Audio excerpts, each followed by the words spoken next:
This is the all-new Focus Jam Squared. It's a lightweight electric mountain bike, with weights starting as low as 17.9 kilos. It uses Fazua's new Ride 60 motor, with a removable 430 watt-hour battery. It's full carbon, with 29er front and rear. It's built around a 160mm fork, with 150 rear wheel travel, and it's got adjustable geometry.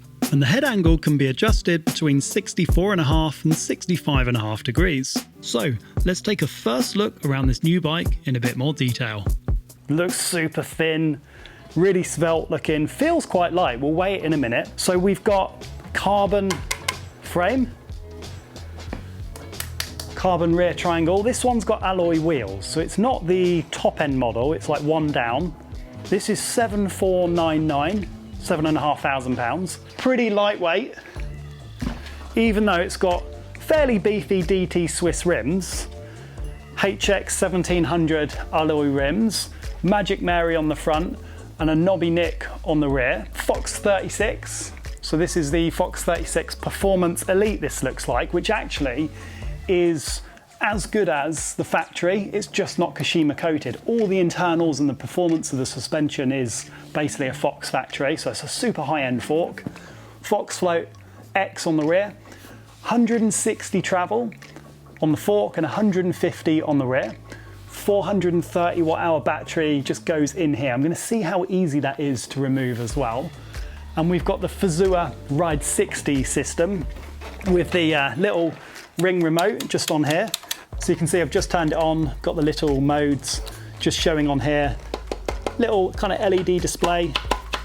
If you've watched any of my Fazua Ride 60 stuff before, it feels a little bit plasticky, but serves a purpose, and it shows you the battery level in 1, 2, 3, 4, 5 modes on there, 5 LEDs on there, which is all right. I would prefer if it had more LEDs that you could see easily how much range you've got left, because 5 LEDs is just in 20% increments. I've got to say, it looks like really kind of slimline, and what they've done from the side profile is this kind of top tube on here, it's more like elongated, so from the side profile it looks really, really slim. So you've got bottle mounts on there, battery plate under there. Oh yeah, this has got Focus's cockpit integration system, where all of the cables on the front go into the stem. Looks like an alien eating spaghetti, I think. It's got this kind of funky look to it. You can actually like ditch this completely and have the cables running through here, through the headset. At cross to a part, it's about £15 if you don't want to run it through the headset, or you just want to change this, or you want to change a stem for your own stem if you want to experiment with a length. So don't worry about that too much, because that can be changed if you want to. Oh, so it's running 29.29, but there's loads of adjustability in the geometry. I'm going to try and show you. There's adjustability in the headset cup up here and the chainstay. But first of all, I want to weigh it and find out how SL this SL is, how light it is. So let's crack it in the scales and have a look, and then we'll remove the battery and check that out. So let's get these bad boys on, parked all scales, and it's an extra large, so tubeless, XL, one down from the top model, 7499, 430 watt-hour removable Fazua battery. Let's give it a go.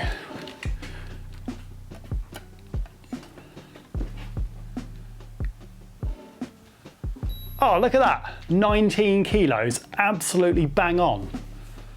19 kilos, which is not bad actually for 160, 150, 430 watt battery, 7499. So, you know, a lot of money, but not like extremely high price like lots of lightweight e-bikes can be.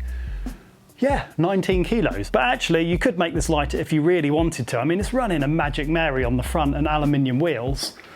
But 19 kilos, like when you're riding a bike that's 19 kilos compared to the full power bikes, which are kind of in the range of 23 to 25, there is a real noticeable difference in how they handle. I am noticing that actually there's no external charging port, which is a decision that Focus have made to actually save weight and keep it as simple as possible. So it looks like the battery needs to be removed to charge it, which is no biggie, but I always kind of like simplicity with battery removal. So let's find out how easy it is. I've not actually taken it out yet, how easy it is to actually remove the battery and get it out to charge, because if you can't charge it on the bike, it's something that you're going to need to be doing a lot. I wouldn't normally put it in the stand if I'm just removing a battery, but just for the purposes of the video to show you how easy it is to remove, or how not easy it is to remove. I've not even done it yet. Right, let's find my Allen key. Actually, some of the bikes come with a axle, removable axle that you can use, and it's got the right size key according to Focus press release, but I can't find one on here, so I'm just using this one here. And it looks like it's just, okay, so that is just a quarter turn on that battery plate. It's like super easy to kind of open, and yeah, just a molded battery plate there. Now I don't think you need any keys at all to actually take the battery out. So there's going to be some kind of latch somewhere. There it is. Okay, that is well easy to remove. You just need 1/4 turn of that Allen bolt to remove it. And then that just latches in. That is quite nice. It feels like, I know it sounds really small and insignificant, but it's got a really positive clunk when you put that battery in. And I can't feel any movement at all of it. No noise, there's no like, sometimes you get a little bit of play on batteries, but this is real snug in the frame. And to release it, you could easily do that with the bike on the floor, by the way. It's just a button in there. It's just like a little toggle button that you press and the battery comes straight out.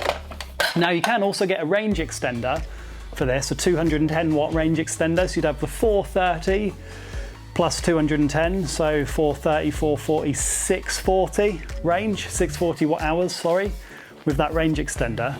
But that is pretty straightforward and that is quite neat. I like that. So 160mm fork, looks like a 50mm stem on here. Shimano XT drivetrain and Shimano XT brakes. Shimano dropper on there. Fox Float X2, Shimano XT rear with 200mm rotor. 200mm rotors front and rear actually, or 203 being Shimano. And Shimano XT drivetrain. So the geometry is adjustable, 64.5 degrees, which is pretty slack, or 65.5 degrees with the headset cup. There's an adjustable rotatable headset cup in there. You can turn around and flip between those two geometry settings. And then for the chainstay, you've got flip chips to lengthen or shorten the rear chainstay.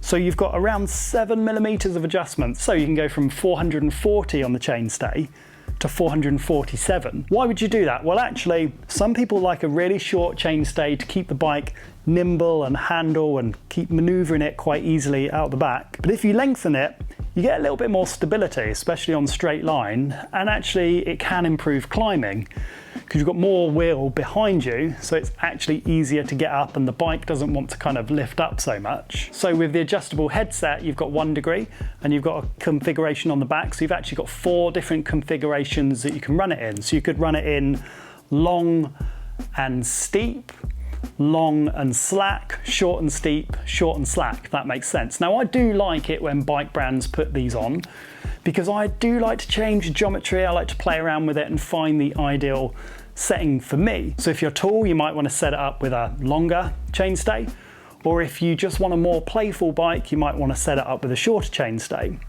So I like that, that's cool. Well done, Focus. I like to see adjustability in it, and Focus have actually done this for some time where you've been able to adjust at least the rear center and kind of mullet it and do those kind of things. I don't think officially Focus say you can mullet it, but there's nothing stopping you from trying a 27.5 inch rear wheel and playing around with that configuration on there. So this bike actually weighs 19 kilos. The top model is listed at 17.9 kilos, so it's just over a kilo lighter. It uses like a non-piggyback shock, carbon wheels and, you know, a bit more lightweight components. But for me, I like this one. I'd rather have the piggyback shock. I'd rather have the burlier tyres. Don't mind aluminium rims at all. So there you go, quick look over the bike. Subscribe if you want to see a full video on this. It will be coming at some point in the future, but this is a first look at the Focus Jam SL. Thanks for watching, I'll catch you soon.